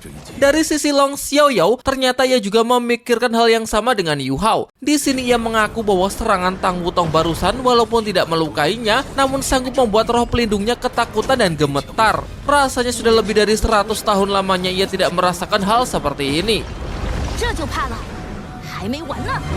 POV kembali ke Tang Wutong. Gadis itu menyadari sedikit keunggulannya. Ia kemudian lanjut untuk merilis teknik roh ketujuh, wujud avatar roh pelindung kupu-kupu Dewa Naga Cahaya, kedatangan Dewa Naga. Dalam sekejap, aura Dewa Naga di tubuhnya tiba-tiba melonjak menjadi jauh lebih kuat. Serangan cahaya Dewa Naga dilepaskan ke arah sang limit Douluo tersebut. Dan di saat yang sama, ternyata Wu Yuhao juga sudah lumayan pulih. Ia ikut merilis teknik serangan mental hantaman jiwa. Selepas itu, Wu Yuhao langsung switch mode mengandalkan teknik roh ketujuh wujud avatar roh pelindung Kaisar Es, yang kemudian juga dikombinasikan dengan pedang nekromansi agar bisa sekaligus menetralisir kekuatan kegelapan.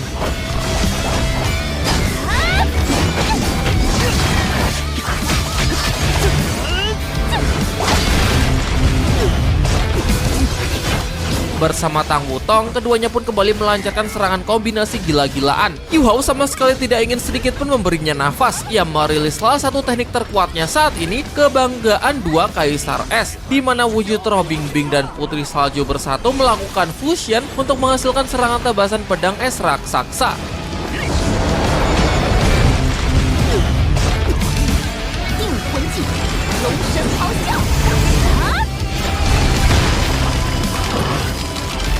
Hawa dingin dari es ultimate-nya ternyata cukup efektif untuk membatasi pergerakan Long Xiaoyao. Masih dengan tekanan yang sama, es ultimate serangan telapak tangan Kaisar Es dan dilanjutkan dengan telapak tangan Haodong.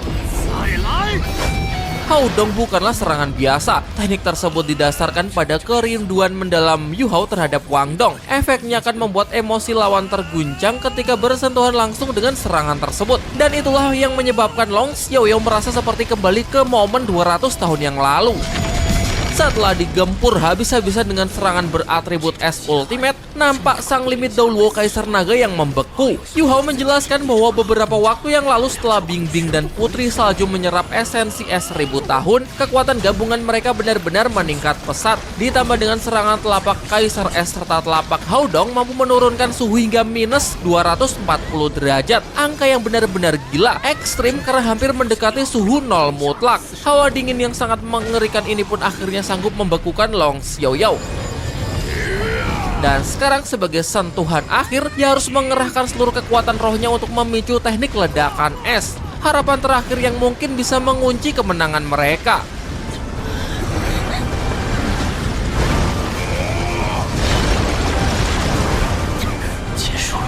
Serangan terakhir gabungan Yu Hao dan Wang Dong telah dilepaskan. Serangan terkuat mereka yang daya serangnya Yu Hao katakan sudah setara dengan level seorang Feng Hou Dolo. Tapi apakah berhasil? Sayangnya masih jauh dari kata cukup untuk bisa mengalahkan seorang Master Roh tingkat limit Dolo, puncak kekuatan yang bisa dicapai oleh manusia. Dua generasi emas abad ini pun sudah terkapar tidak berdaya. Seluruh kekuatan rohnya habis, mental pun juga kena, tenaga mereka pun juga telah terkuras. Ditambah dengan luka yang sangat parah, mustahil keduanya bisa kembali melanjutkan pertempuran.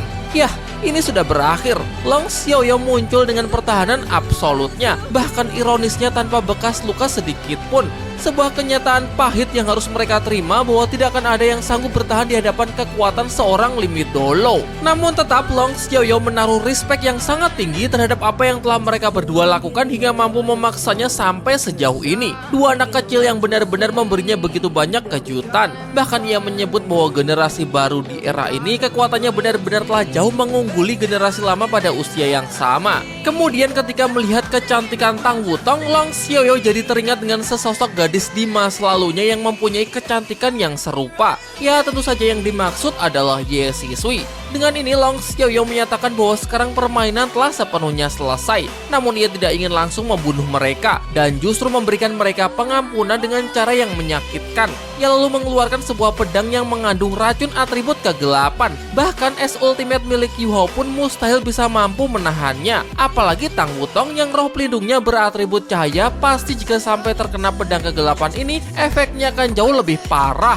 Long Xiaoyao memerintahkan mereka untuk mengambil 9 tusukan. Boleh dibagi atau boleh juga satu orang saja yang menanggungnya. Tusukan benar-benar harus menembus tubuh. Dan setelah 9 tusukan selesai, maka ia berjanji akan membiarkan mereka untuk segera pergi. Ia juga bermurah hati dengan memberikan waktu 1 menit untuk berpikir terlebih dahulu sebelum tusukan pertama dimulai. Ia menyarankan agar Yu Hao jangan sekali-sekali memikirkan trik licik apapun. Cukup menuruti semua perkataannya saja. Karena di hadapan kekuatan sang Limit Dolo level 99, setiap perubahan sekecil apapun pasti tidak akan luput dari pandangannya, termasuk tatapan Yu Hao yang dipenuhi dengan hasrat membunuh. Sayangnya Yu Hao sudah tidak punya pilihan lain selain menuruti semua permintaan Long Xiaoyao dan berharap semoga saja Limit Dolo tersebut bisa menepati janji.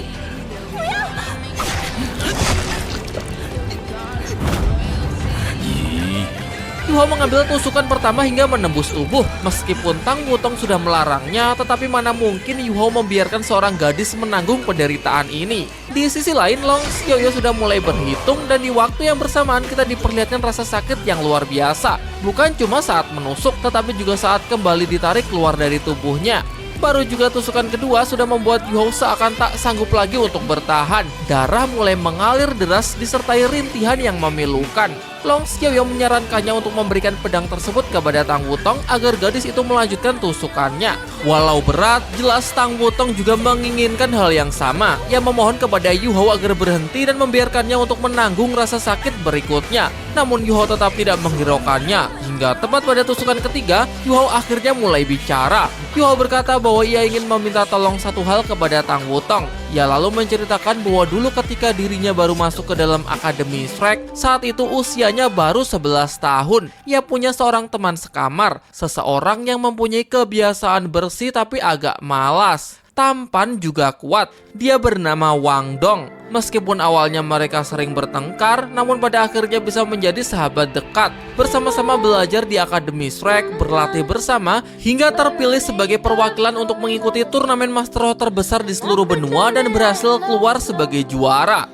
Ada masanya ketika ia ditugaskan untuk mengikuti program pertukaran murid dengan Akademi Kekaisaran Riwei. Di samping terus belajar demi bisa menimba ilmu sebanyak mungkin di negeri orang, Yu Hao selalu tidak sabar karena ia ingin secepatnya pulang ke akademi agar bisa kembali bertemu dengan Wang Dong. Namun sayangnya saat tugas telah selesai dan kembali ke Akademi Shrek, Yu Hao tidak bisa menemukan sahabatnya tersebut. Hingga tiba suatu malam, pada suatu acara yang disebut sebagai takdir Dewa Laut, akhirnya dia kembali mengungkap identitas aslinya sebagai seorang wanita yang begitu cantik dan mempesona. Sejak saat itu semuanya telah berubah karena dunianya benar-benar telah dipenuhi oleh Wang Dong.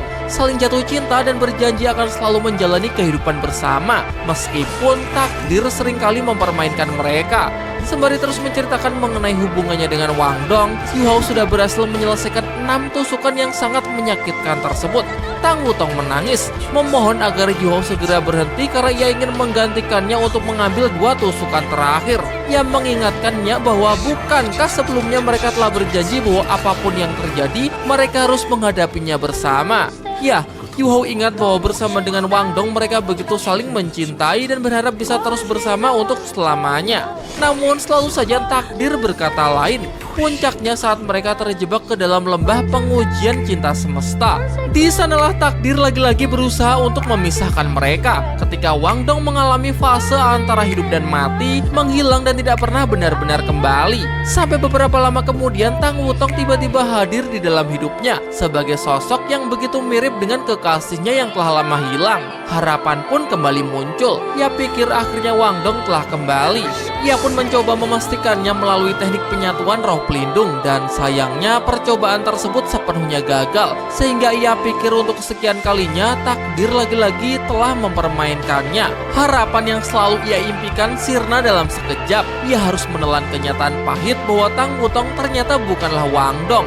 Di sisi lain, Long Xiaoyou masih terus menghitung, di mana Yuhou sudah berhasil menyelesaikan 8 tusukan. Tinggal 1 tusukan terakhir. Namun sayangnya Yuhou sudah nampak tidak sanggup lagi. Tubuhnya lemas, inderanya mati rasa, bahkan sudah tidak bisa lagi mendengar Tang Wutong. Pesan terakhir sebelum menyelesaikan tusukan terakhir dan menemui kematiannya, Yuhou meminta tolong kepada Tang Wutong jika suatu saat bertemu dengan seorang gadis yang wajahnya sangat mirip dengannya, yang mana mungkin gadis itu adalah Wang Dong. Yuhou ingin agar kejadian hari ini jangan sampai Wang Dong mengetahuinya. Biarkan saja dirinya dilupakan, sehingga dengan begitu Wang Dong tidak perlu sedih lagi dan bisa memulai kehidupan baru yang lebih bahagia.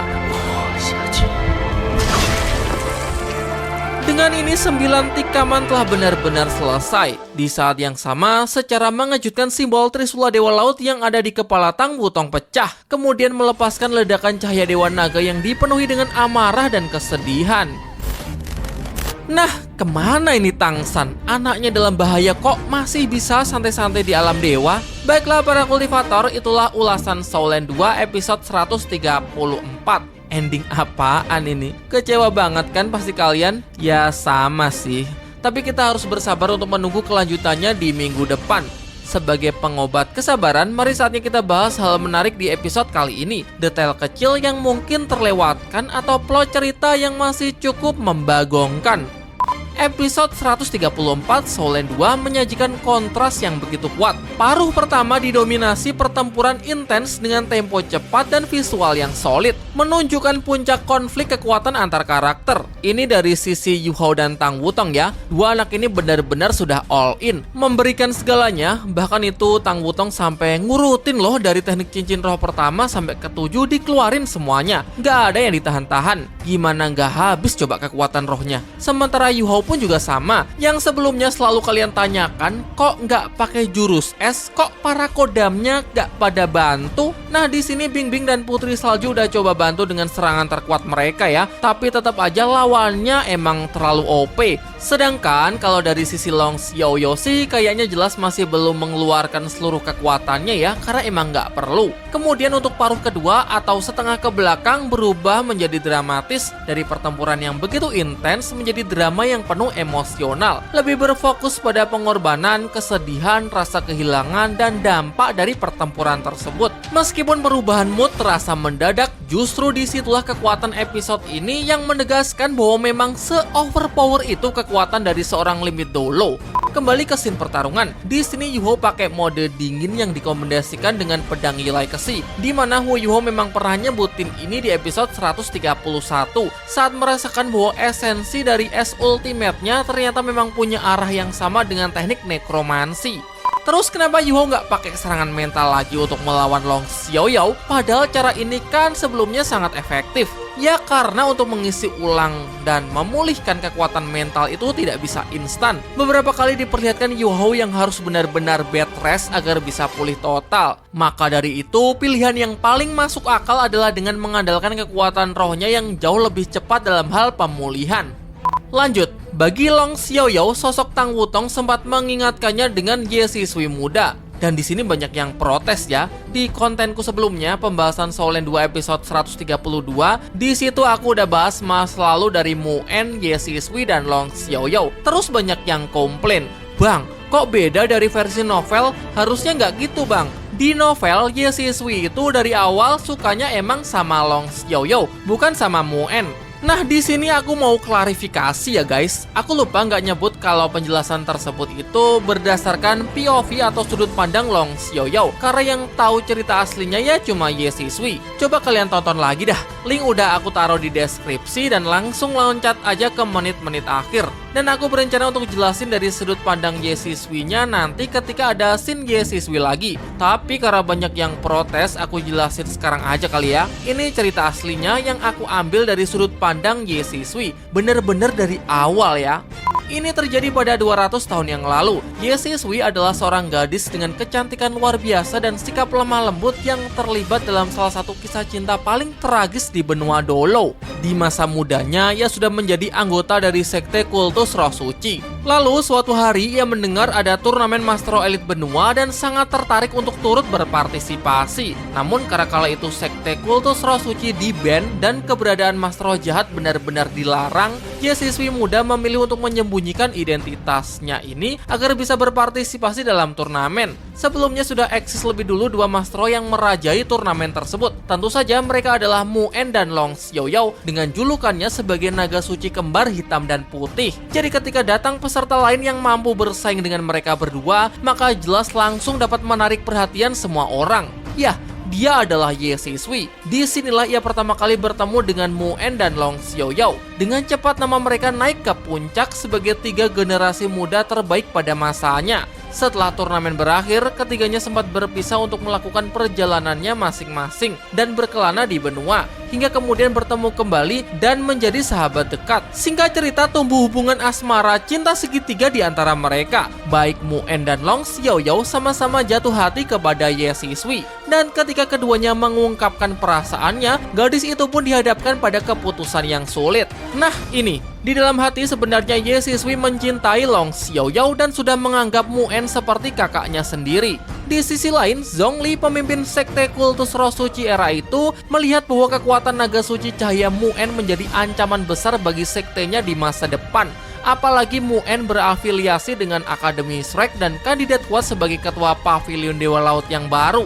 Maka dari itu Zhongli memerintahkan Ye Sisui untuk memilih Mu En. Dan karena loyalitas terhadap sekte jauh lebih penting dibandingkan dengan perasaannya sendiri, gadis itu pun menurut mengubur perasaannya kepada Long Xiaoyao dalam-dalam dan berpura-pura mencintai Mu En. Dengan begitu rencana Zhongli untuk membuat Akademi Shrek dan Pavilion Dewa Laut bisa berada di bawah kendalinya kelak bisa terwujud. Sementara itu Long Xiaoyao yang tidak terpilih merasa patah hati dan memilih pergi dengan kesedihan yang mendalam. Persahabatan mereka pun retak. Selama bertahun-tahun, Mu En dan Ye Sisui melakukan perjalanan bersama sebagai rekan. Belum menikah ya, tapi keduanya menjadi sosok yang sangat terkenal pada masanya. Hingga bertahun-tahun kemudian Long Xiaoyao telah kembali muncul, menantang Mu En untuk sparring. Bukan sebagai musuh, melainkan ingin menyembuhkan luka batinnya dan kembali memperbaiki persahabatan mereka. Lagi-lagi Zhongli kembali merasa terancam. Ia melihat bahwa kekuatan gabungan dua naga suci kembar tersebut akan menjadi ancaman besar bagi sektenya di masa depan. Jadi ia terus memikirkan cara agar keduanya jangan sampai dibiarkan bersatu. Disinilah lagi-lagi ia ingin memanfaatkan Ye Sisui untuk membuat Mu En dan Long Xiaoyao berkonflik untuk selamanya. Ye Sisui pun terpaksa menuruti perintah tersebut karena jika menolak maka Zhongli berniat ingin membunuh Mu En dan Long Xiaoyao bagaimanapun caranya. Kemudian demi menyelamatkan dua pria yang sangat berharga dalam hidupnya, Ye Sisui rela mengorbankan dirinya secara emosional. Ia sengaja menjebak mereka berdua dengan pil pemandu roh yang mempunyai efek memabukkan, lalu berhubungan badan dengan Long Xiaoyao dan berpura-pura salah mengira kalau itu adalah Mu En. Harap dicatat ya bahwa ini bukanlah soal nafsu, tapi rekayasa yang disengaja. Akibat dari peristiwa ini Long Xiaoyao merasa dipermainkan. Mu En hancur secara mental dan pada akhirnya persahabatan mereka pun hancur total dan tidak bisa diperbaiki lagi. Sehingga dengan ini sekte kultus Roh Suci tidak lagi menganggap mereka sebagai ancaman. Ketiganya pun berpisah dalam waktu yang sangat lama. Mu En kembali ke Akademi Shrek dan menjadi ketua Pavilion Dewa Laut yang baru. Long Xiaoyao mengasingkan diri dan menghilang dari benua. Sementara Ye Sisui semakin dipuja di sekte kultus Roh Suci. Ia juga sempat dipaksa oleh Zhongli untuk membuat keturunan dengannya, menghasilkan anak bernama Zonglingwu, pemimpin sekte kultus Roh Suci saat ini. Dan sebagai gantinya, Zhongli mengorbankan hidupnya untuk membantu Ye Sisui dalam menerobos tingkat limit Dolo. Puluhan tahun setelahnya, Long Xiaoyou mendengar bahwa Ye Sisui menjadi ketua sekte kultus roh suci yang baru. Kembali menemuinya, ikut bergabung ke dalam sekte kultus roh suci tersebut agar bisa selalu berada di sisinya, juga demi menebus semua penyesalannya di masa lalu. Ironisnya, dari hubungan badan saat mabuk sebelumnya, Ye Sisui ternyata lebih dulu sempat mengandung anak Long Xiaoyou.